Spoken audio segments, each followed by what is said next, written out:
Ako si Shafa, at 19 na taong gulang ako nang maganap ito noong 15 ng Abril. Ang araw na mismo ang aking ama ang bumuhay na naglibing sa akin dahil sa pagbabasa kong Biblia. Subalit hindi ako kayang pigilin ngang kamatayan, sapagkat si Jesus ay may mas dakila pang plano para sa aking buhay.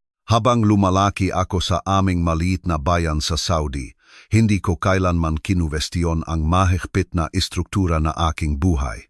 Bawat araw ay nakatakda ayon sa batas Islam, bawat oras ngang pagdarasal ay sinusunod, at bawat pagkain ay inihahanda ayon sa tradisyon. Ang aking ama ay isang iginagalang na tao sa aming komunidad, kilala sa kanyang mahigpit na pagsunod sa mga aral ng Wahhabi. Naglilingkod siya sa lokal na sangguniang panrelihiyon at madalas siyang kinokonsultang ng mga kapitbahay tungkol sa mga usapin ng pananampalataya at dangal ng pamilya. Ang aming tahanan ay salamin ng kanyang matibay na debosyon sa pinaniniwalaan niyang dalisay na anyong Islam. Ang aking ina ay nabuhay sa kanyang anino, nagsasalita lamang kung siya ay kinakausap. Ang kanyang mag-aaraw ay naubos sa pamamahala ng aming tahanan at pagsisigurong hindi kami, ang nga anak, magdadala ng kahihiyan sa pangalan ng aming pamilya. Ang aking nakatatandang kapatid na lalaki ay sinimulan na ring sundan ang yapak ngang sa pagsasaulong Quran at paghahanda para sa kanyang sariling papel bilang isang autoridad sa relihiyon. Bilang nag-isang anak na babae, ang aking landas ay nakatakda na. Pagpapakasal sa isang angkop na lalaking pipiliin ng aking ama, mga anak, at isang buhay ng pagsunod.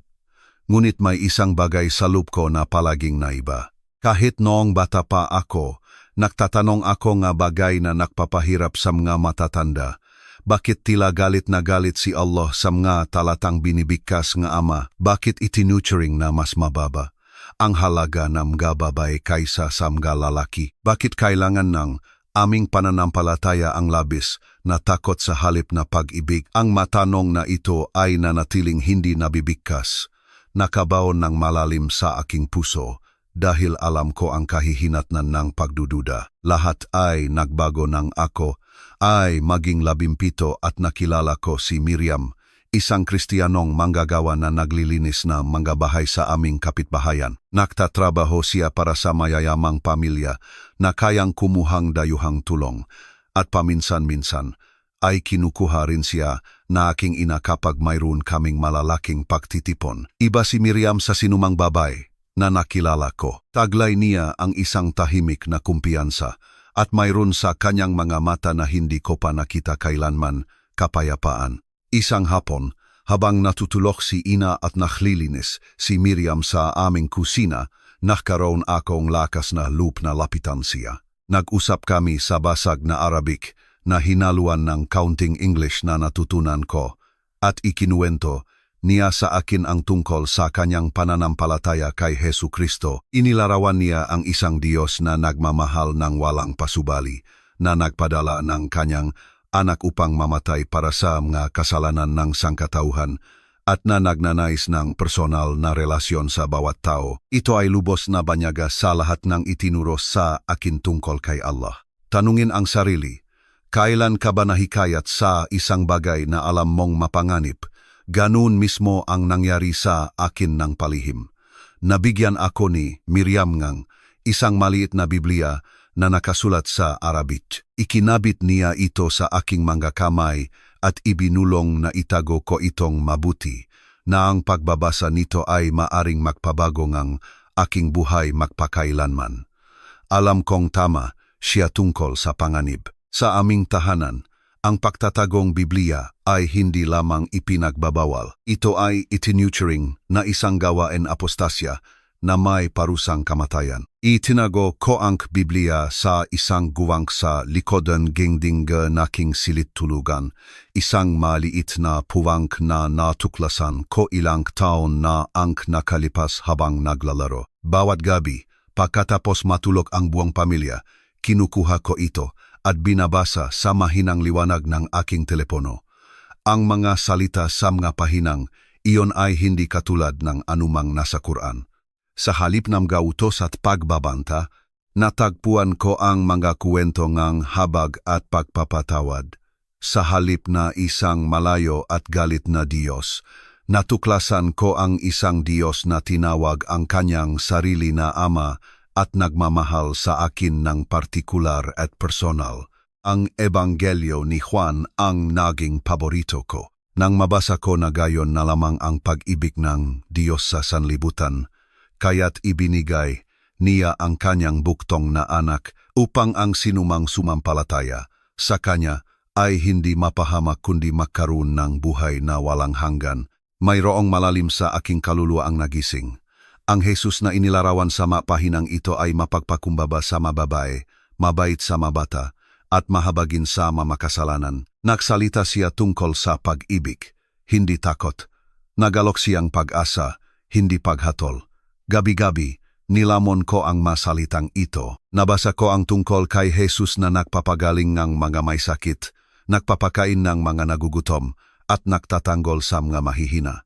Natutunan ko ang tungkol sa kanyang kamatayan sa krus, hindi bilang isang pagkatalo, kundi bilang sukdulang sakripisyo para sa kasalanan. At ang pinakakahanga-hanga sa lahat, nabasa ko ang tungkol sa kanyang muling pagkabuhay, ang kanyang tagumpay laban sa kamatayan mismo. Ang Jesus na ito ay buhay, hindi lamang isang propeta mula sa nakaraan. Ang aking lihim na pagbabasa ay nagsimulang magpabago sa aking pananaw sa lahat ng bagay sa paligid ko.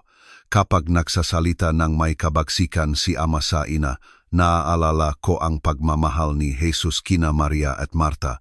Kapag binibikas niya ang mga talata tungkol sa pagiging mas mababangam nga kababayhan, naisip ko kung paano pinarangalan ni Jesus ang mga babaeng sumunod sa kanya. Ang kaibahan sa pagitan ng malupit na relihiyon ng aking kinalakihan at ng mapagmahal na biyaya ang Kristyanismo ay naging impossible ng balewalain. Sinimulan kong magdasal kay Jesus nang may pag-alinlangan sa una, pagkatapos ay may lumalagong kumpiyansa. Ibinubulong ko ang kanyang pangalan sa aking puso sa panahon ng ipinag-utos ng mga dasal ng Islam, nakadarama ng pagkakasala ngunit hindi ko kayang huminto. Ang kapayapaan na pumuno sa akin sa panahon, mga lihim na pag-usap na ito ay hindi katulad ng anumang naranasan ko sa mga taon ng ritualistikong pagsamba kay Allah. Ang panganib ng pagkatuklas ay lumaki sa bawat araw na lumipas. Kailangan kong maging lubhang maingat tungkol sa kung kailan at saan ako magbabasa. Ilang beses na muntik akong mahuling aking kapatid, at minsan ay biglang pumasok ang aking ina sa aking silid habang mabilis kong isinusuksok ang Biblia pabalik sa taguan nito. Ang puso ko ay bumubulusok ng napakalakas, tiyak kong maririnig niya ito. Ngunit hindi ko kayang huminto sa pagbabasa. Ang mga salita ni Jesus ay naging tulad ng tubig sa isang taong namamatay sa uhaw. Isaulo ko ang buong mga sipi, lalo na ang mga pangako tungkol sa buhay na walang hanggan at sa walang sawang pag-ibig ng Diyos. Ang mga talatang ito ang nagpapanatili sa akin sa lalong sumasakal na kapaligiran ng aming tahanan. Habang lalong nagiging mahigpit si Ama sa pagpapatupad ng batas Islam, alam kong lumalakad ako sa isang mapanganib na landas. Bawat araw ay nagdala ng panganib na mabunyag, at naunawaan ko ng eksakto kung ano ang kahulugan niyon sa aming komunidad. Ang apostasya ay hindi tinatrato ng basta-basta. Ang honor killing, habang opisyal na pinanghihimasukan ng gobyerno, ay nangyayari pa rin kapag pakiramdam ng pamilya ay nakataya ang kanilang reputasyon. Ngunit ang katotohanan na natuklasan ko sa maliit na Bibliyang iyon ay sulit sa anumang panganib. Ang Ebanghelyo ay nagpagising ng isang bagay sa aking puso na hindi na muling mapatahimik. Hindi na ako ang parehong tao na bulag na tumanggap sa lahat ng sinabi sa akin. Natikman ko ang kalayaan at wala nang balikan sa pagkaalipin. Ang 15 Abril 2018 ay nagsimula tulad ng anumang iba pang araw sa panahon ng Ramadan. Ang pagkain, bago sumikat ang araw, ay kinain sa katahimikan at sinimulan na namin ang aming pang-araw-araw na pag-ayuno habang umalingaw-ngaw ang panawagan sa pagdarasal sa aming bayan. Naging lalo akong maingat ng umagang iyon. Sinisigurado kong nakatago ng ligtas ang Biblia bago sumama sa aking pamilya para sa aming magadasal sa umaga. Ang bigat ng aking sikreto ay lalong bumigat sa buwan ng Ramadan nang tumindi ang paktuon ng Ama sa aming espiritual na pag-ugali. Pagkatapos ng dasal sa umaga, nagpunta ako sa aking silid upang magpahinga bago maging di makatiis ang init ng hapon. Ito ang karaniwan kong pinakaligtas na oras para magbasa kapag naghahanda ang ina ng hapunan at si ama ay nasa moske para sa mahabang dasal at pag-aaral ng Quran. Kinuha ko ang aking mahalagang Biblia mula sa pinagtataguan nito at binuksan sa aklat ng mga Salmo, kung saan ang salita ni David tungkol sa proteksyon ng Diyos ay naging aking pang-araw-araw na kaaliwan. Lubos akong nalulunod sa pagbabasa ng Salmo 23 tungkol sa paglakat sa libis ng anino ng kamatayan, kaya hindi ko narinig ang mayapak ni ama sa pasilyo. Luma ang aming bahay, at karaniwan ay humuhuni ang sahig, nagbibigay sa akin ng babala kapag may papalapit sa aking silid. Ngunit ng umagang iyon, marahil dahil lubos akong nakatuon sa mga salita sa aking harapan, hindi ko napansin ang mga senyales na nagpanatili sa akin na ligtas sa loob ng mabuwan. Bumukas ang pinto ng walang babala. Nakatayo si ama sa pintuan. Ang kanyang mukha ay isang maskara ng pagkalito na mabilis na nagbago sa purong galit ng bumaksak ang kanyang mga mata sa Biblia sa aking mga kamay. Tila tumigil ang oras habang nakatitih kami sa isa't isa sa aking maliit na silid tulugan. Ang tekstong Arabic ay malinaw na nakikita at walang paraan upang itago ang aking ginagawa. Ang boses ni ama, nang sa wakas ay lumabas, ay halos hindi makontrol. Binanggit niya ang aking pangalan na tila sumpa, humihinging sagot kung ano ang hawak ko. Nanginginig ng husto ang aking mga kamay na halos hindi ako makapagsalita. Ngunit nagawa kong ibulong na isa lamang itong libro. Lumiit ang kanyang mga mata habang lumalapit siya, at alam kong hindi siya masisiyahan sa aking mahinang paliwanag. Inagaw niya ang Biblia mula sa aking mga kamay ng may ganoong puwersa na napunit ang ilang pahina. Habang sinusuri niya ito, lalong dumidilim ang kanyang mukha sa bawat segundong lumipas. Agad niyang nakilala kung ano ito, at ang kanyang kaalaman sa Arabic ay nagpapahintulot sa kanya na basahin ang ilan sa mga talatang pinag-aaralan ko. Ang put na sumakop sa kanya sa sandaling iyon ay hindi katulad ng anumang nasaksihan ko kailanman, kahit pamula sa isang lalaki na kilala sa kanyang malupit na ugali.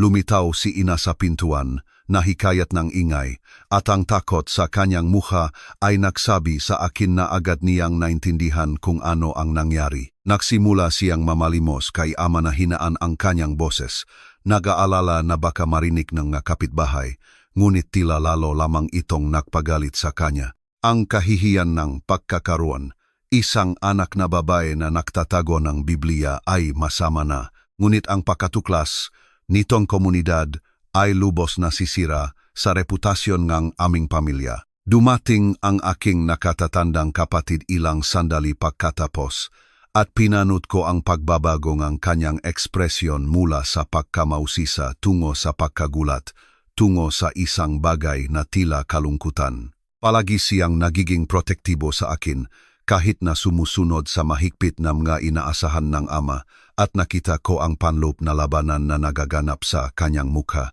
Gusto niya akong ipagtanggol, ngunit naunawaan din niya ang bigat ng aking ginawa ayon sa aming pananampalataya at kultura. Sinimulan ako ni ama na introgahin ngang matanong na tila suntok sa katawan. Saan ko nakuha ang aklat na ito? Gaano nakatagal ko itong binabasa? Nakausap ko ba ang sinuman tungkol sa nilalaman nito? Ibinahagi ko ba ang mga ideyang paglapastangan na ito sa iba? Bawat tanong ay ibinigay ng may tumitinding intensidad, at nakita ko ang sarili kong hindi makasagot ng buo dahil sa aking mga luha at takot. Nang sa wakas ay umamin ako na ilang buwan ko nang binabasa ang Biblia, umabot sa puntong pati ang aking ina at kapatid ay kinatakutan ang galit ng ama. Nagsimula siyang bumikas ng mga talata mula sa Quran tungkol sa kaparusahan sa apostasya, Ang kanyang boses ay lalong lumakas at nagalab sa bawat salitang binibigkas niya. Nagsalita siya tungkol sa dangal ng pamilya, tungkol sa tungkulin sa relihiyon, tungkol sa kahihiyan na dinala ko sa aming tahanan at sa aming komunidad. Nagpatuloy ang interogasyon sa loob ng tila maoras. Hiningi ni Ama na malaman kung naniniwala ako sa aking nabasa, kung tinanggihan ko ba ang Islam pabor sa Kristyanismo. Ang aking katahimikan ay sapat ng sagot at pinanod ko ang isang bagay na namatay sa kanyang mata habang napagtanto niya na ang kanyang anak ay naging kung ano ang itinuturing niyang kaway ng lahat ng kanyang pinaniniwalaang sagrado. Paulit-ulit na sinubukan ng ina na mamagitan, nakmumungkahi na marahil ay mausisa lamang ako na baka makoreksyon ako sa pamamagitan karagdagang pagtuturo sa relihiyon. Ngunit ipinagwalang bahala ni Ama ang kanyang pagtatangka sa pamamagitan ng pahamak. Hindi ito usapin ng kuryosidad o pagkalito sa kanyang isip. Ito ay pagtataksil sa pinakamataas na antas at nangangailangan ng pinakamalubhang tugon. Gumawa ang aking kapatid ng isang matapang na pagtatangka na imungkahi na kumonsulta sila sa ibang mga autoridad sa relihiyon bago gumawa ng anumang matinding hakbang. Ngunit nilinaw ng tugon, Ama na itinuturing niya itong isang usapin ng pamilya na nangangailangan ng agarang resolusyon. Gumugol siya ng mga taon sa pagtatayo nga kanyang reputasyon bilang isang tao nga walang kompromisong pananampalataya at ang pagkakaroon, isang Kristiyanong anak na babay, ay nagbanta na sirain ang lahat ng kanyang pinahirapan upang makamit. Habang lumipas ang hapon, dumating ang mamiyembro ng malawak na pamilya sa aming bahay. Tinawagan ni Ama ang kanyang makapatid at ang kanyang ama. Ipinaliwanag ang sitwasyon at humingi ang kanilang payo. Ngunit mabilis na naging malinaw na ang konsultasyong ito ay isa lamang formalidad. Nagpasya na si Ama kung ano ang kailangang gawin at siya ay naghahanap na suporta sa halip na payo. Ang konseho ng pamilya na nabuo sa aming sala ay hindi katulad ng anumang naranasan ko. Ang mga lalaking ito na nakakilala sa akin mula pa sa aking kapanganakan, na nagdiwang ng aking makaarawan at tagumpay, ay tumingin sa akin na tila ako ay isang estranghero. Ang diskusyon ay hindi nakasentro sa kung paano ako tutulungan o ibabalik sa Islam, kundi kung paano panatilihin ang dangal ng pamilya sa harap ng aking apostasya. Ang relihiyosong pagbibigay katwiran ay malayang dumaloy habang sila ay nagbabanggit ng mga talata at batas Islam. Masiglang nagsalita si Ama tungkol sa kanyang tungkulin bilang isang lalaking Muslim na protektahan ang kanyang pamilya mula sa katiwalian kahit na ang katiwalian ay nagmula sa loob. Ang salitang kafir, infidel ay paulit-ulit na ginamit. Nagtatakda sa akin bilang isang di mananampalataya na karapat-dapat lamang sa pahamak. Habang papalapit ang gabi at umalingaw-ngaw ang panawagan sa pagdarasal sa aming bayan, inihayag ni Ama ang kanyang desisyon. Ang kahihiyan na dinala ko sa aming pamilya ay nangangailangan ng sukdulang kaparusahan. Dadalhin ako sa isang liblib na lugar at bubuhaying ililibing. Iiwan upang harapin ang pahuhukom ni Allah para sa aking pagtataksil sa Islam. Ang hatol ay ibinigay sa parahong tono na ginagamit niya upang pag-usapan ang panahon, na tila ang aking pananampalataya ay naging isang simpleng usapin ng tungkulin sa relihiyon sa halip na ang pagwasak sa buhay ng kanyang sariling anak na babae. Ang maoras sa pagitan ng pahayag ng Ama at ng aming paglisan ay naramdaman kapwa na walang katapusan at di kapani-paniwalang mabilis. Ako ay kinulong sa aking silid habang ang mahalalaki ay gumawa na kanilang mahapakahanda, ngunit naririnig ko ang kanilang matinig sa pamamagitan ng manipis na dingding habang pinag-uusapan nila ang logistik ng aking kaparusahan. Pinagbawalan ang ina na kausapin ako, bagaman nakikita ko ang kanyang mukhang basang luha habang dumadaan siya sa aking pintuan. Ang aking kapatid ay nagbabantay, sinisigurado na hindi ako makatakas, ngunit nakita ko ang matinding kalungkutan sa kanyang mamata sa tuwing nagtatama ang aming tingin. Nang dumilim, Pumasok si ama sa aking silid sa huling pagkakataon. May dala siyang lubid at isang tela na bag. Ang kanyang mukha ay nakatuon sa isang matinding determinasyon. Ipinaalam niya sa akin na kami ay maglalakbay sa isang lugar na malayo sa bayan kung saan kukunin akong ang disyerto ayon sa layunin ni Allah. Walang magaganap na huling pagkain, walang pagkakataon para sa huling mga salita sa aking pamilya. Sa kanyang isip, hindi na ako ang kanyang anak sa sandaling natuklasan niya ang Biblia sa aking mga kamay. Ang pagmamaneho patungo sa disyerto ay tumagal ng halos 2 oras. Umupo ako sa likod ng lumang pickup truck ng ama. Nakatali ang aking mga kamay. Pinapanood ang mga pamilyar na palatandaan na nawawala sa dilim sa likuran namin. Ang aking kapatid ay umupo sa tabi ko. Nakatitig ng diretso sa unahan. Habang nagmamaneho si ama sa ganap na katahimikan. Ang tanging naririnig ay ang ugong ng makina at ang paminsan-minsang panalangin na. Binubulong ni ama sa ilalim ng kanyang hininga, humihingi kay Allah ng kapatawaran para sa kanyang gagawin at tanggapin ang sakripisyong. Ito bilang ebidensya ng kanyang katapatan. Nang sa wakas ay huminto kami, wala kaming nakita kundi buhangin at mga bato na walang katapusang nakaunat sa bawat direksyon. Maingat na pinili ni ama ang lokasyong ito, isang lugar na sapat ang kalayuan upang hindi kailanman matakpuan ang aking katawan, kung saan ang aking pagkawala ay mananatiling sikreto ng pamilya. Inilawan ng mga headlight ang isang maliit na lugar kung saan ang lupa ay medyo mas malambot, mas madaling hukayin. Ito ang magiging libingan ko. Sinimulan ni ama at ng aking kapatid ang pahuhukay habang ako ay nakaupo sa truck, pinapanood sa pamamagitan ng windshield habang inihahanda nila ang lugar kung saan ako mamamatay. Ang butas na nilikha nila ay hindi malalim, marahil 3 talampakan lamang sa pinakamataas, ngunit sapat ang haba at lapad para sa aking katawan. Nagtrabaho si ama ng may maingat na katumpakan, na tila ginagawa niya ang anumang ordinaryong gawain, sa halip na maghanda upang ilibing ng buhay ang kanyang sariling anak. Nang handa na ang libingan, binuksan ni ama ang pinto ng truck at hinila ako palabas. Halos hindi ako kayang suportahan ng aking mabinti habang ang takot ay bumalot sa lahat ng iba pang pakiramdam. Ito ay Totu, ang sarili kong ama, ang lalaking nakturo sa akin lumakat, magbasa at magdasal ay malapit ng wakasan. Ang aking buhay dahil natuklasan ko ang isang pag-ibig na mas dakila kaysa sa takot na palaging kumokontrol sa aming tahanan. Nagsalita si ama noon, ang kanyang huling mga salita sa akin ay binigkas ng may malamig na paniniwala sa relihiyon. Idineklara niya na nagdala akong kahihiyan sa pangalan ng aming pamilya at kahihiyan sa pananampalatayang Islam. Sinabi niya na ang kanyang ginagawa ay hindi pagpatay kundi katarungan. Nabibigyan siya ni Allah ng gantimpala sa pagprotekta sa kalinisan ng kanyang tahanan mula sa katiwalian. Sinabi niya na kung nanatili akong isang tapat na Muslim na anak, hindi sana ito kailangan.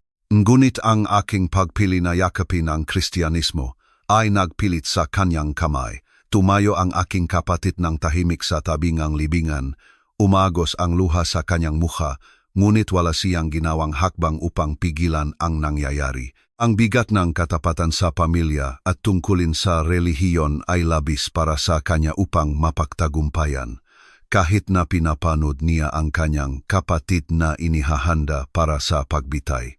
Gusto kong sumigaw sa kanya, magmakaawa na mamagitan, ngunit pinipigilan ng tela na nakatali sa aking bibig ang anumang salita na makatakas.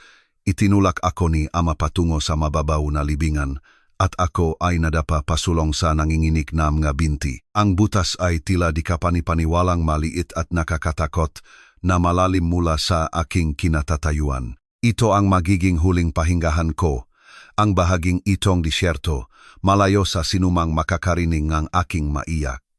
Habang tinitignan ko ang madilim na espasyo, bawat talata na nabasa ko tungkol sa proteksyon ng Diyos ay tila isang malupit na biro. Pinuwersa nila akong humiga sa libingan at agad kong naramdaman na tila lumiliit ang mga dingding ng buhangin sa paligid ko. Napakakitid ng espasyo na ang aking mga balikat ay dumikit sa makabilang gilid at nang tumingala ako, ang butas sa itaas ay tila napakalayo, kahit na alam kong ilang talampakan lamang ito mula sa aking mukha. Sinimulan ni Ama ang prosesong pagtatabong sa akin, nagsimula sa aking mapa at unti-unting umakyat. Ang unang madakot ngang buhangin ay halos banayad, ngunit habang dumadami ang lupa, ang bigat ay naging napakalaki. Sa bawat pala, lalong naging mahirap ang pahinga at tumindi ang aking takot. Ang buhangin ay pumasok sa aking bibig sa kabilang busal at ang lasa ng lupa ay pumuno sa aking pandama. Nabarahan ang aking ilong ng alikabok. Pinilit akong magpumiglas para sa bawat hininga sa pamamagitan ng aking bibig. Habang nagpapatuloy ang paglilibing, binikkas ni Ama ang mga talata mula sa Quran tungkol sa banal na katarungan at kaparusahan ng mga di mananampalataya. Lumayo ang kanyang boses habang mas maraming lupa ang tumabon sa aking katawan. Ngunit naririnig ko pa rin ang kanyang panalangin na humihingi kay Allah na tanggapin ang sakripisyong ito. Ang ritualistikong katangian ng kanyang salita ay nagdagdag sa kakilakilabot na pakiramdam na tila ang aking kamatayan ay isa lamang gawang ang pagsamba sa halip na ang pagpatay sa kanyang sariling anak na babay. Nang umabot ang buhangin sa aking dibdib, ang presyon ay naging halos di makatiis. Bawat hininga ay nangailangan ng matinding pagpupunyagi at naramdaman ko ang pagina ng aking lakas sa bawat sandali. Lubos na ang dilim ngayon, na mayroon lamang maliit na butas sa itaas na aking mukha na nagpapahintulot na kaunting hangin na makarating sa akin. Naririnig ko si Ama at ang aking kapatid na nagtatrabaho upang punuin ang huling espasyo. Ang mga pala ay kumakaskas sa matigas na lupa habang tinatapos nila ang aking paglilibing. Tingnan mo ang iyong sariling puso ngayon at subukang isipin ang ganap na kawalan ng magawa. Isipin ang iyong sarili na nakulong sa isang espasyo na napakaliit na hindi ka makagalaw. Buhay na inilibing ng mga taong dapat na nagmamahal sa iyo ng higit at haharap sa tiyak na kamatayan sa pinakanakakatakot na paraan. Iyon ang aking realidad habang ang huling palang buhangin ay bumaksak sa aking mukha at ang butas sa itaas ko ay ganap na nawala. Ang katahimikan na sumunod ay mas nakakatakot kaysa sa anumang nauna. Nag-isa ako sa ganap na dilim, buhay na inilibing sa disyerto, na may ilang minuto lamang ng hangin na natitira bago tuluyang kunin ng pakaubos. Nang hangin ang aking buhay, ang bigat ng lupa ay dumagan sa bawat bahagi ng aking katawan at napagtanto ko ng buong linaw na walang anumang paraan ng tao para ako makatakas sa libingan na ito na inihanda ng aking sariling ama. Sa madilim na espasyong iyon na nagpapahirap sa pahinga, habang dinidiinan ng buhangin ang bawat pulgada ng aking katawan at sumisigaw ang aking mga baga para sa hangin, nagsimula akong manalangin ng may matinding desperasyon na hindi ko kailanman naisip na umiral. Sa una, ang aking mga panalangin ay nakatuon kay Allah, nagmamakaawa para sa awa o humihingi ng pagliligtas. Nangang akong babalik sa Islam kung may liligtas lamang niya ako mula sa kakilakilabot na kamatayan na ito. Ngunit habang lumilipas ang mga minuto at walang dumating na banal na interbensyon, nagsimulang makbaho ang aking mga panalangin. Ang matalatang isaulo ko mula sa Biblia ay nagsimulang dumaloy sa aking isip tulad ng tubig na dumadaloy sa isang dam. Naalala ko ang mga salita ni Jesus tungkol sa pagtawag sa kanyang pangalan, kung paano niya hindi kailanman iwan o pababayaan ang mga kabilang sa kanya. Sa aking huling masandali, nakita ko ang aking sarili na sumisigaw kay Hesu Kristo. Ang lalaking ang mga turo ay naghatid sa akin sa libingan na itong gunit ang pag-ibig. Niya ay lubos na nagpabago sa aking puso. Jesus, ibinulong ko sa dilim. Ang aking boses ay halos hindi marinig sa kabilangang buhangin na pumuno sa aking bibig. Kung ikaw ay toto, kung tunay mo akong mahal gaya ng sinasabi ng Biblia, tulungan mo ako na mamatay ako rito dahil naniwala ako sa iyo. Huwag mong hayaang mawalan, saysay ang aking pananampalataya. Ang mga salita ay tila kakaiba sa aking labi. Ang direktang pag-usap na ito sa Diyos ay lubhang naiba mula sa formal na mga dasal ng aking Islamikong kinalakihan, ngunit naramdaman din kong mas tapat ang mga ito kaysa sa anumang panalalangin na aking nabigkas. Habang patuloy akong tumatawag sa pangalan ni Jesus, isang pambihirang bagay ang nagsimulang mangyari. Isang init ang nagsimulang kumalat sa aking katawan, nagsimula sa aking dibdib at lumaganap patungo sa aking mga braso at binti. Hindi ito ang nag-aapoy na init ng pagkaubos ng hangin, kundi inuan, ang takot na bumalot sa akin ay nagsimulang humupa, napalitan ngang isang kapayapaan na walang lohikal na saysay dahil sa aking kalagayan. Pagkatapos, nakita ko ang liwanag. Nagsimula ito bilang isang mahinang, sinaksa itaas na aking mukha, halos hindi nakikita sa mga patong na buhangin na tumabon sa akin. Sa una, inakala kong ang aking utak na kulang sa oksigen ay lumilihang ng mga halusinasyon, ngunit lumakas at lalong naktuon ang liwanag sa bawat sandali. Hindi ito ang matinding sikat ng ilaw ng kuryente, kundi isang bagay na mas malambot at mas maganda, tulad ng banayat na ningning mangbukang liwewe na sumisikat sa disyertong abot tanaw. Tila ako ay tinatawag ng liwanag, iniimbitahan ako pataas, at naramdaman ko ang isang di mapigilang pagnanais na abutin ito. Ngunit ang aking mga braso ay nakapako sa ilalim ng tone-toneladang buhangin at sinabi sa akin ng lohika na imposible ang paggala. Iyon ang simula ng tunay na himala. Dumaloy ang lakas sa aking makalamnan mula sa isang supernatural na pinagmulan kapangyarihan na walang kinalaman sa aking sariling pisikal na kakayahan. Ang aking mga braso, na dapat sana ay nadurog at hindi gumagalaw, ay nagsimulang magtulak laban sa buhangin sa ibabaw ko.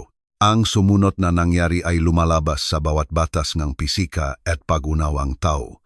Ang buhangin na napakakapal na nakapalibot sa aking katawan ay nagsimulang gumalaw at lumipat, na tila likido sa halip na solidong lupa. Ang aking makamay ang unang lumabas sa ibabaw, lumitaw sa malamig na hangin, na sinundan ng aking mabraso, habang literal kong itinulak ang aking sarili pataas mula sa aking sariling libingan. Ang buhangin ay tila nagbukas sa harap ko, lumilihang isang daanan kung saan wala dapat. Habang lumalabas ang mas maraming bahagi ng aking katawan, may narinig akong pumuno sa aking puso ng pagtataka. Ito ay pag-awit ang pinakamagandang musika na aking naranasan kailanman. Bagaman hindi ko matukoy ang pinakmulan o maging ang wikang ginagamit, ang mga tinig ay tila nanggaling sa lahat ng dako at wala saan man.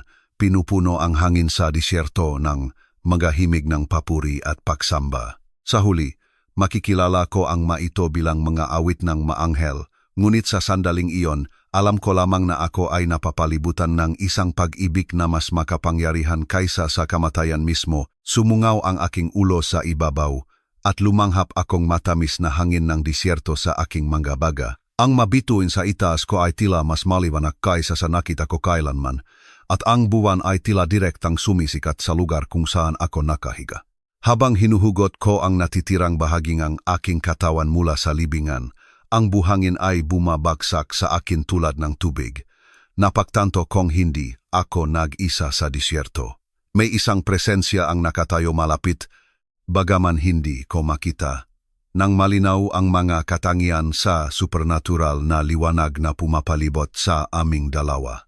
Lumapit ang figura sa akin habang nakpupumilit akong tumayo sa nanginginig na mga binti. Nang siya ay magsalita, ang kanyang boses ay hindi katulad ng anumang narinig ko kailanman. Banayad ngunit may autoridad, punong walang hanggang habag at walang pag-aalinlangan na kapangyarihan.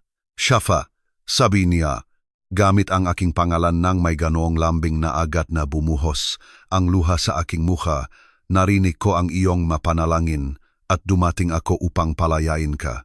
Agad kong nalaman kung sino ito, bagaman ang aking isip ay nahirapan sa pagproseso ng realidad ng aking nararanasan.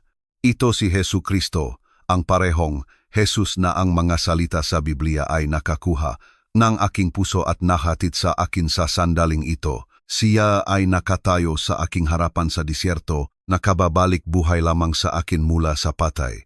binabanggit ang aking pangalan ng may pagmamahal ng isang ama na hindi kailanman tumigil sa pagbabantay sa akin. Iniabot ni Jesus ang kanyang kamay upang tulungan akong tumayo ng tuwid. At sa sandaling dumikit ang kanyang nga daliri sa akin, ang bawat bakas ng sakit at trauma mula sa aking paglilibing ay ganap na nawala. Ang aking katawan, na dapat sana ay bali-bali at nasira mula sa pagsubok, ay naramdaman na mas malakas at mas buhay kaysa dati. Ang aking nga baga, na napuno ngang buhangin at kinulang sa oksigen, ay huminga ngayon ng may ganap na kadalian. Tila hindi kailanman nangyari ang paglilibing, maliban sa ebidensyang walang laman na libingan sa aking mga paa. Huwag kang matakot, patuloy ni Jesus. Ang kanyang tinik ay pinuno ang hangin sa gabingang kapangyarihan at kapayapaan. Inilibing kang iyong ama dahil sa iyong pananampalataya sa akin, ngunit walang kapangyarihan ang kamatayan sa mga kabilang sa akin. Namatay ako at muling nabuhay upang magkaroon kang buhay na walang hanggan, at ngayon, naranasan mo ang isang maliit na bahagi ng kapangyarihan ng pagkabuhay na mag-uli na naghihintay sa lahat ng tumatawag sa aking pangalan. Kaya tinatanong kita, bilang isang taong literal na bumangon mula sa libingan sa pamamagitan ng kapangyarihan ni Hesu Kristo, naniniwala ka ba sa mga himala? Matatanggap mo ba na ang parehong Diyos na lumikhang sansinukop sa pamamagitan, kanyang salita ay maaring pumili na mamagitan sa buhay ng isang batang babae na inilibing ng buhay sa disyerto ng Saudi, sapagkat narito ako upang sabihin sa iyo na ang mahimala ay hindi lamang magakuwento mula sa sinaunang panahon, sila ay kasalukuyang realidad para sa mga may pananampalataya upang maniwala. Habang nakatayo ako sa disyertong iyon, harap-harapan sa aking tagapagligtas, naunawaan ko sa unang pagkakataon kung ano talaga ang ibig sabihin ng muling isilang. Namatay ako sa aking dating, buhay at binuhay upang lumakad sa bagong buhay sa pamamagitan ni Kristo. Hindi ako kayang pigilin ng libingan dahil sinakop na ni Jesus ang kamatayan para sa akin at ang kanyang tagumpay ay naging tagumpay ko sa pinakamaliteral na posibleng paraan. Nilakat ni Jesus kasama ko ang disyerto ng gabing iyon. Ang kanyang presensya ay nagbigay ng supernatural na lakas para sa mahabang paglalakbay pabalik sa sibilisasyon. Habang naglalakbay kami, nagsalita siya sa akin tungkol sa aking hinaharap. Ipinaliwanag na ang aking dating buhay ay tunay na tapos na at kakailanganin ko ngang tapang para sa mahirap na landas sa hinaharap. Pinalaan niya ako na ang pagtatakwil nga aking pamilya ay magiging ganap at na ang pag-usig na naranasan ko na ay simula pa lamang nga aking haharapin bilang kanyang tagasunod sa bahaging itong mundo. Nang marating namin ang labas ng aking bayan, huminto si Jesus at lumingon upang harapin ako sa huling pagkakataon. Ang kanyang mga mata ay nagtataglay ngayong habag at pagunawa na naramdaman kong nakikita niya ang bawat takot at pagdududa sa aking puso. Pinaalalahanan niya ako na hinding-hindi niya ako iwan o pababayaan, na kahit hindi ko siya makita, siya ay kumikilos para sa akin. Pagkatapos, habang nagsisimulang sumikat ang araw sa abot tanaw, nawala siya. Iniwan akong harapin ang anumang naghihintay sa akin na mayroon lamang ang kanyang magapangako upang sustentuhan ako. Naglakad ako sa mabakanteng kalye habang umalingaw-ngaw ang unang panawagan sa pagdarasal sa aming bayan. Ang aking paglitaw ay nagulat sa ilang mga maagang bumabangon na nakakilala sa akin. Mabilis na kumalat ang balitang aking pagbabalik at nang makarating ako sa aming bahay, isang pulutong ng tao ang naktipon. Ang matingin sa kanilang mamukha ay mula sa pagkalito hanggang sa takot, hanggang sa lubos na pagkapot, habang nakatitig sila sa batang babae na dapat ay patay na. Inilibing sa disyerto ng kanyang sariling ama. Lumabas si ama mula sa aming bahay na tila isang taong nakakita ngang multo ang kanyang mukha, ay maputla at nanginginig ang kanyang makamay habang nakatitig sa akin nang di makapaniwala. Ang kumpiyansa at katiyakang relihiyoso na nagpakilala sa kanyang desisyon na ilibing ako ng buhay ay nawala, napalitan ng isang bagay na tila takot. Nagsimula siyang umatras mula sa akin na tila may dala akong nakakahawang sakit. Ang kanyang boses ay nanginginig habang hinihingi na malaman kung paano ako nakatakas sa aking libingan. Sinabi ko sa kanya ng simple na si Hesukristo ang bumuhay sa akin mula sa patay, na ang Diyos na aking pinaglilingkuran ngayon ay mas makapangyarihan kaysa sa kamatayan mismo. Ang masalitang ito ay tumama sa ama na tila isang pisikal na suntok at siya ay napatumba pabalik sa magabraso ng kanyang magkapatid na tumakbo nang marating sila ng balitang aking pagbabalik. Ang konseho ng pamilya na sumuporta sa kanyang desisyon na ipapatay ako ay ngayon ay nakatayo nang natigilan sa gulat. Hindi maunawaan kung paano ganap na nabigo ang kanilang maingat na pinlanong solusyon. Lumitaw si ina sa pintuan at nang makita niya akong nakatayo, buhay, sa harap ng aming bahay, siya ay napaluhod sa isang halo ng ginhawa at takot. Gusto niyang tumakbo sa akin. Nakikita ko ito sa kanyang mga mata, ngunit ang presensya ng ama at ang nanonood na pulutong ay pumigil sa kanya. Ang digmaan sa pagitan ng kanyang pagmamahal bilang isang ina at ng kanyang tungkulin sa relihiyon ay naglaro sa kanyang mukha, habang nagpupumilit siyang maunawaan kung ano ang kahulugan ng aking pagkabuhay para sa kinabukasan ng aming pamilya. Itinulak ng aking nakatatandang kapatid ang pulutong at tumayo sa aking harapan.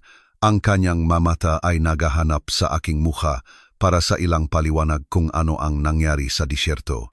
Nang ikinuwento ko sa kanya ang tungkol sa aking pakikipagtagpo kay Jesus, kung paano mismo iniyahon ni Kristo ang aking mula sa libingan, pinanut ko siyang nakikipagbuno sa mga implikasyon ng aking sinasabi. Bahagi ng kanya ang nais maniwala. Alam ko, ngunit ang bigat ng kanyang Islamikong kinalakihan at katapatan sa ama ay nagawang imposible ang pagtanggap. Dumating ang lokal na pinunong panrelihiyon sa loob ng isang oras. Ipinatawag ni ama upang tumulong sa pagpapaliwanag ng walang katulad na sitwasyong ito. Maingat niya akong sinuri, nagahanap ng ebidensyang panlilinlang o pandaraya, ngunit wala siyang nakita. Wala akong bakas mula sa aking paglilibing. Walang palatandaan ng trauma na dapat sanahang kasamang pagiging buhay na inilibing. Sa katunayan, lumabas ako na mas malusog at mas masigla kaysa dati, na tila ang kapangyarihan ng muling pagkabuhay ni Kristo ay hindi lamang nakpanumbalik ng aking buhay, kundi pinahusay ito lampas sa dati nitong nga limitasyon. Nang pilitin siyang ipaliwanag ang aking pagkabuhay, nagmungkahi ang pinunong panrelihiyon ng iba't ibang natural na paliwanag. Marahil hindi sapat ang lalim ng libingan, marahil ay nakahanap ako ng air pocket, marahil ay hindi talaga natapos ni ama at aking kapatid ang proseso ng paglilibing. Ngunit ang mga paliwanag na ito ay hindi nakakontento sa sinuman. Lalo na't parehong iginiit ni ama at ng aking kapatid na lubusan at ligtas nila akong inilibing bago ako iniwan upang mamatay sa disyerto. Habang umusad ang araw, ang unang pagkabiglang ama ay nagbago sa panibagong galit at determinasyon. Kung nabigo ang kanyang unang pagtatangka na alisin ang apostasya sa pamilya, kailangan lamang niyang subukang muli. Ipinahayag niya sa publiko na ang aking pagkabuhay ay ebidensya ng interbensyon ng demonyo sa halip na banal na himala na si Satanas mismo ang nagligtas sa akin upang patuloy na magpakalat ng katiwalian sa komunidad. Ang interpretasyong ito ay nagpahintulot sa kanya na mapanatili ang kanyang relihiyosong pananaw habang binibigyang katwiran ang kanyang patuloy na pag-uusig sa akin. Lalo pang naging masama ang kalooban ng pulutong habang kumakalat ang salaysay ng ama. Ang mga kapitbahay na nakakilala sa akin mula pagkabata ay tumingin ngayon sa akin ng may hinala at takot. Nagtataka kung anong madilim na kapangyarihan ang nagpahintulot sa aking pagtakas mula sa tiyak na kamatayan. Ang katotohanang hayagan kong ipinahayag si Hesukristo bilang aking tagapagligtas at matapang na nagsalita tungkol sa kanyang kapangyarihan ng muling pagkabuhay ay lalo lamang nakumpirma sa kanilang mga takot tungkol sa mga espiritual na puwersa na gumagana sa aking buhay. Pagdating ng hapon, naging malinaw na ang aking presensya sa bayan ay lumilikha ng mapanganib na kaguluhan. Muling nakipagpulong si Ama sa kanyang mga kapatid at sa mga autoridad sa relihiyon at nakikita ko mula sa kanilang may init na diskusyon na nagpaplano sila ng isa pang pagtatangka sa aking buhay. Sa pagkataong ito, sisiguraduhin nila na walang supernatural na interbensyon ang makakaligtas sa akin gamit ang mga paraan na magagarantiya ang aking permanenteng katahimikan. Natakpuan akong aking kapatid na nag-isa sa aming patio sa panahon ng kumperensyang ito ng pamilya at bumulong ng apurahan na kailangan kong umalis agad. Sapat na ang narinig niya sa kanilang pagpaplano upang malaman na balak ni Ama na tapusin ang kanyang relihiyosong tungkulin ng gabing iyon at sa pagkakataong ito, hindi niya gagawin ang pagkakamaling ilibing ako sa lugar kung saan posibleng makaligtas.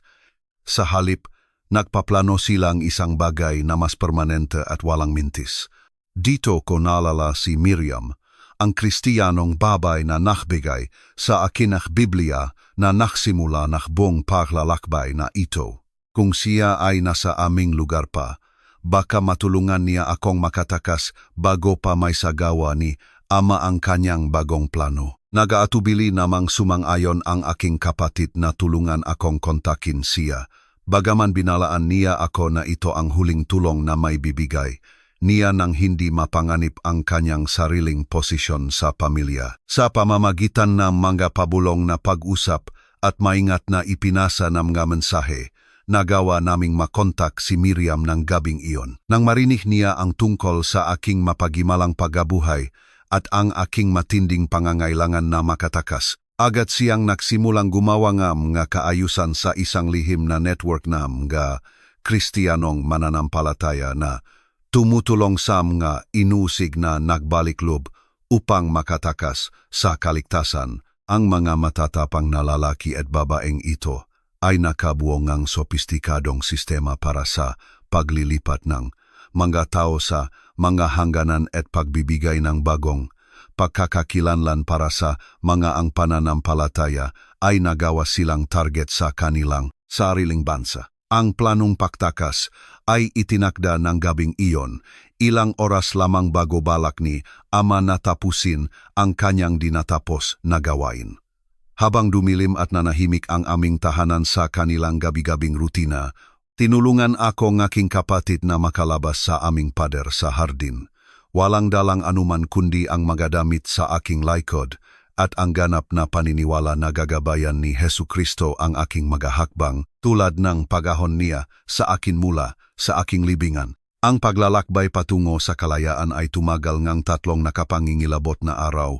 Lumilipat mula sa isang safe house patungo sa isa pa sa pamamagitan ng isang network ng mananampalataya na isinapanganib ang kanilang sariling buhay upang tulungan ang mainusig na Kristiyano na makatakas. Ang magabayaning ito sa modernong panahon ay kinabibilangan ng mga migranteng manggagawa, lihim na nagbaliklub at maging ang ilang simpatetikong Muslim na naniniwala na walang sinuman ang dapat mamatay dahil sa kanilang relihiyosong paniniwala. Bawat taong nakakanlong sa akin ay ginawa ito alam na ang pagkatuklas ay mangangahulugan ng pagkakakulong, pagpapahirap o kamatayan. Sa ika-4 na araw, tumawid ako sa hangganan patungong Jordan, dala sa likod ng isang truck ng supply sa ilalim ng gasako ng butil na nagtago sa akin mula sa mga guwardiya sa hangganan. Nang sa wakas ay lumabas ako sa sikat ngang araw sa kabilang panik, napaluhod ako at umiyak ng pasasalamat. Malaya ako, tunay na malaya, sa unang pagkakataon sa aking buhay.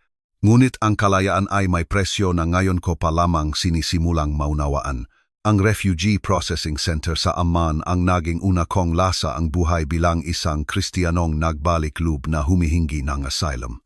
Narinig na ng mga opisyal doon ang mga kuwento tulad ng sa akin, ngunit ang aking salaysayng pagiging buhay na inilibing at pagkabuhay mula sa patay mismo ni Hesukristo ay sinubok maging ang kanilang bihasang kakayahan na idokumento ang pag-usig sa relihiyon. Kinailangan nila ng mga pagsusuri medikal, mga psikolohikal na ebalwasyon at malawak na mga panayam upang patunayan ang aking mga pag-angkin at may tatag ang aking karapatan sa proteksyon. Sa loob nga linggong pagproseso, nanirahan ako sa isang masikip na pasilidad kasama ang dose-dose ng iba pang marefugi. Bawat isa ay may dalang sariling kuwentong pakawala at paglilingkod. Marami ang kapwa nakbaliklop mula sa Islam na tumakas mula sa makatulad na banta at ang pakikinig sa kanilang mga testimonya ay nakatulong sa akin na mapagtanto na hindi ako nag-iisa sa aking karanasan. Bumuo kami ng isang maliit na grupo ng fellowship na nagpupulong bawat gabi upang manalangin at mag-aral ng Biblia ng magkasama, nakahanap ng lakas sa aming pinagsasaluhang pananampalataya sa kabilang ang kawalan ng katiyakan ng aming mga kalagayan. Ang pinakamahirap na bahagi ng unang araw na iyon ay ang ganap na katahimikan mula sa aking pamilya. Umaasa ako na makahanap ang aking kapatid ng paraan upang magpadala ng balita tungkol sa kapakanan ni ina o ipaalam sa akin kung humupa na ang galit ni ama, ngunit walang komunikasyon ang dumating. Napilitan akong tanggapin na ang aking kamatayan sa kanila ay ganap na ngayon sa bawat praktikal na kahulugan, kahit na nanatili akong buhay sa pisikal sa pamamagitan ng mapaghimalang interbensyon ni Kristo. Pagkatapos ng 3 buwan sa Jordan, inaprubahan ang aking aplikasyon sa asilum at inalok ako and resettlement sa isang bansang kanluranin kung saan malaya kung may sasagawa ang aking pananampalataya. Ang paglipat sa bagong buhay na ito ay kapwa nakagigimbal at nakakatakot. Lahat, mula sa wika hanggang sa kultura, hanggang sa klima, ay banyaga sa akin, ngunit tinanggap ako ngamga, Kristiyanong, sponsor ng bukas palad at tinulungan akong harapin ang mga komplikasyon ng pagsisimulang muli sa isang ganap na naibang mundo. Ang una kong Pasko bilang isang mananampalataya ay isang paghahayag na nagdala ng kagalakan at malalim na pasasalamat. Ang malayang ipagdiwang ang kapanganakan ni Hesu Kristo, kumanta ng nga awit ng walang takot, dumalo sa mga serbisyo sa simbahan kung saan ang kanyang pangalan ay matapang na ipinahayag, ay tila nabubuhay sa isang panaginip pagkatapos ang nga taon ng lihim na pananampalataya. Naalala ko ang batang babae na nagtago ng kanyang Biblia sa likod ng dingding, kanyang silit tulugan at namangha ako kung gaano kalayo ako dinala ng Diyos mula sa desperadong paglilihim na iyon patungo sa magandang kalayaan na. Ito, ang pagkatuto na mamuhay bilang isang hayak na Kristiyano ay nangailangan ng paglimot sa mga taon ng takot at paglilihim. Ang mga simpleng bagay tulad ng pagdarasal ng malakas, pagbabahagi ng aking testimonya sa publiko, o kahit na pagsusuot ng krus sa lig ay tumagal ng ilang buwan bago ito naging natural. Ang traumang pag-usig ay nakalihang reflexes na nangailangan ng oras upang mapagtagumpayan at madalas kong nahahanap ang sarili kong lumingon sa likod o nahahanap ng manakatagong banta kahit sa kaligtasan ng aking bagong bansa. Ang komunidad ng Kristiyano na yumakap sa akin ang naging bago kong pamilya. Nagbibigay hindi lamang ng praktikal na suporta kundi pati na rin ang pag-ibig at pagtanggap na nawala sa akin ng tanggihan ako ngang aking biolohikal na pamilya. Ang mga mananampalatayang ito ay nagturo sa akin tungkol sa biyaya, kapatawaran at ang tunay na kahulugan ng pakikisama sa Kristiyano. Ipinakita nila sa akin na ang pagsunod kay Jesus ay nangangahulugang pagsali sa isang pandaigdigang pamilya na lumalampas sa mga hangganan ng kultura at bansa. Habang bumubuti ang aking Ingles at mas naging komportable akong magbahagi ng aking kwento, nagsimulang dumating ang mga imbitasyon upang magsalita sa mga simbahan, kumperensya at pagtitipon ng mga Kristiyano. Sa bawat pagkakataon na tumayo, ako sa harap ng isang madla at isinalaysay kung paano ako literal na binuhay ni Jesus mula sa patay. Pinapanood ko ang mga mukha na nagbabago habang naunawaan ng mga tao ang realidad ng kapangyarihan ng Diyos sa kasalukuyang panahon. Ang aking testimonya ay naging tulay sa pagitan ng mga kahangahangang kwento sa kasulatan at ng buhay na pananampalataya na nararanasan ng mga mananampalataya ngayon. Ang epekto ng pagbabahagi ng aking kuwento ay lumampas pa sa mga Kristiyanong manonot. Nakuha ng mga news outlet ang kuwento ng babaeng Saudi na inilibing ng buhay dahil sa kanyang pananampalataya at himalang nakaligtas. At sa lalong madaling panahon, ay nakatanggap ako ng mensahe mula sa iba't ibang panig ng mundo. Ang ilan ay nagpahayag ng suporta at paghihikayat. Ang iba ay nagtanong sa mga detalye o hinamon ang supernatural na elemento, ngunit lahat ay kinilala ang pambihirang katangian ng nangyari sa libingan sa disyertong iyon. Ang pinakamahalaga sa akin ay ang magaliham mula sa iba pang mga babaeng Muslim na lihim na nagbabasa ang Biblia at isinasaalang-alang ang paglipat sa Kristiyanismo. Isinulat nila ang kanilang sariling mapakikibaka mainaasahan ng pamilya, ang kanilang matakot tungkol sa pag-usig, at ang kanilang pagkauhaw sa pag-ibig at pagtanggap na natakpuan nila sa mga turo ni Kristo. Marami ang humingi ng panalangin at patnubay habang sila ay nakikipagbuno sa parehong desisyon na halos nakakahalaga ng aking buhay. Ang pagtatrabaho sa mga organisasyon na sumusuporta sa mga inusig na Kristiyano ang naging aking tawag at aking ministeryo. Sumali ako sa mga koponan na nagpupuslit ng mga Biblia sa mga saradong bansa, nagbigayng tulong sa mga relihiyosong refugi at nagdokumento nga kaso nga pag-usig na nakabatay sa pananampalataya para sa mga internasyonal na organisasyon na karapatang pantao. Ang aking natatanging karanasan ay nagbigay sa akin ng kredibilidad sa mga nagbalik-loop at mga manggagawa ng tulong, na nakatulong na punan ang agwat sa pagitan ng kanluraning Kristiyanismo at ang matinding pangangailangan ng mananampalataya sa mga bansang may restriksyon. Lumipas na ang mga taon mula ng gabing iyon sa disyertong Saudi, nang ang sarili kong ama ang bumuhay na naglibing sa akin dahil sa pagbabasang Biblia. Nakabuo akong bagong buhay, nakipagkaibigan ng malalim at nakatagpong layunin sa paglilingkod sa iba na humaharap sa katulad na pag-usig. Gayunpaman, walang araw na lumipas na hindi ko iniisip ang aking pamilya, lalo na si ina at ang aking nakatatandang kapatid.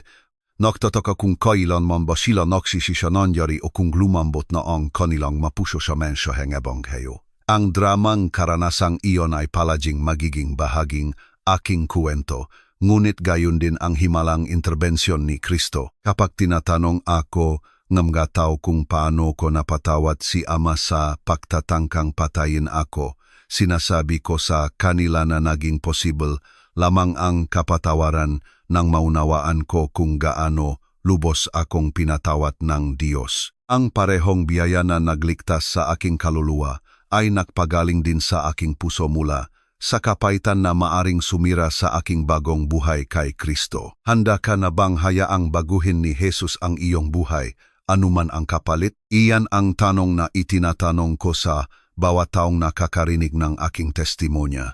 Dahil alam ko sa karanasan na ang pagsunod kay Kristo ay maaring mangailangan ng pagsasakripisyo ng lahat ng mahalaga sa iyo. Ngunit alam ko rin na ang ibibigay niya bilang kapalit ay walang hanggang mas mahalaga kaysa sa anumang maaring mawala sa atin. Hindi ako kayang pigilin libingan dahil sinakop na ni Jesus ang kamatayan para sa akin at para sa iyo. Ang parehong kapangyarihan ng muling pakabuhay na nag-ahon sa akin mula sa disyerto ng Saudi ay available sa sinumang tumatawag sa kanyang pangalan ng may pananampalataya. Gaano man kawalang pag-asa ang iyong sitwasyon, gaano man imposible ang iyong kalagayan, ang Diyos na nagbuhay sa akin mula sa patay ay may kakayahang baguhin ang iyong buhay ng lubusan.